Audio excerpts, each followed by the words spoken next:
Now we're going to learn bass lines on the Chapman Stick. The first technique I call 3-fret box shapes.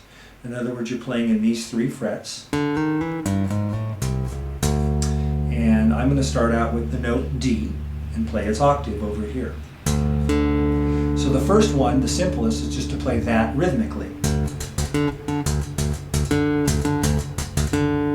Or you can add the 5th in between here, and so now you have root, 5th, and octave. And you can play that rhythmically. A lot of these reflexes are what people tend to do first because it's easier for the hands, and it sounds good.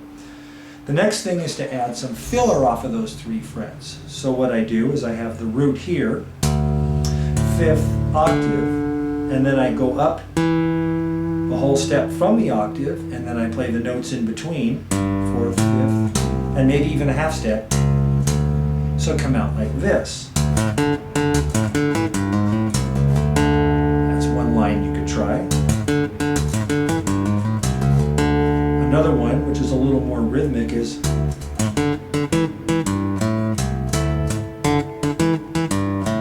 with no half step in the middle. Something I like to do, though, is to actually connect these shapes to get a little more of a melodic line. So I might play this shape, and then this shape, like a little A minor shape, and then back to this shape again. So I just work on moving my hand back and forth, but moving the fingers rhythmically, like this.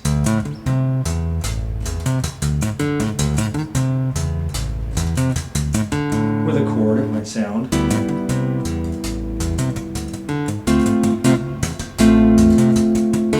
Like that.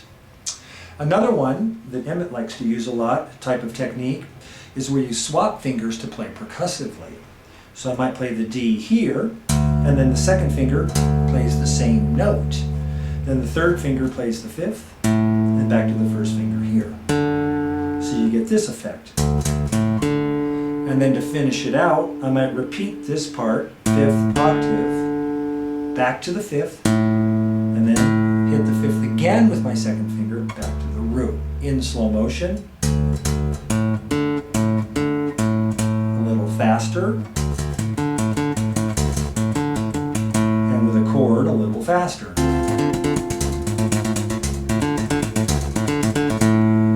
And then the other part that I just threw in there, what you do there is you play the first finger, and then you go to your second finger and your first back and forth. So in slow motion.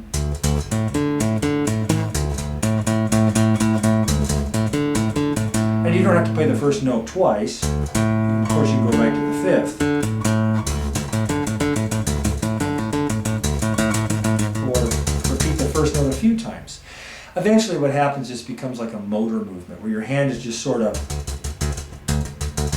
going back and forth, throwing the third finger in, and then moving across the strings to create different patterns. Up there to the third, like that.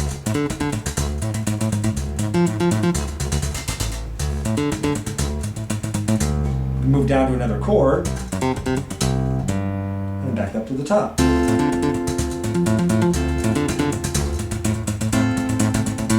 Like that. That's another pattern.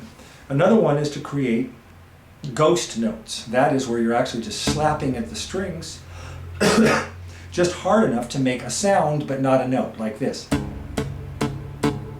So one example with the root and octave. Sometimes you hit it hard enough, you get a temporary note or a little bit of a staccato. So I could take D, C, B flat, C, common pattern, play it like this.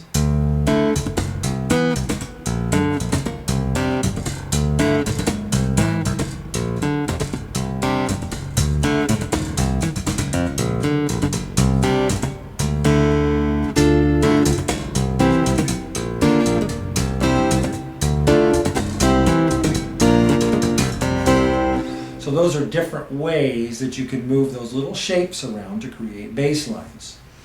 Another one is a little bit of a Latin style where you might start out on your third finger and then play second and firsts. Again, you'll hear a ghost note in between there, like this. So this finger is playing the ghost note.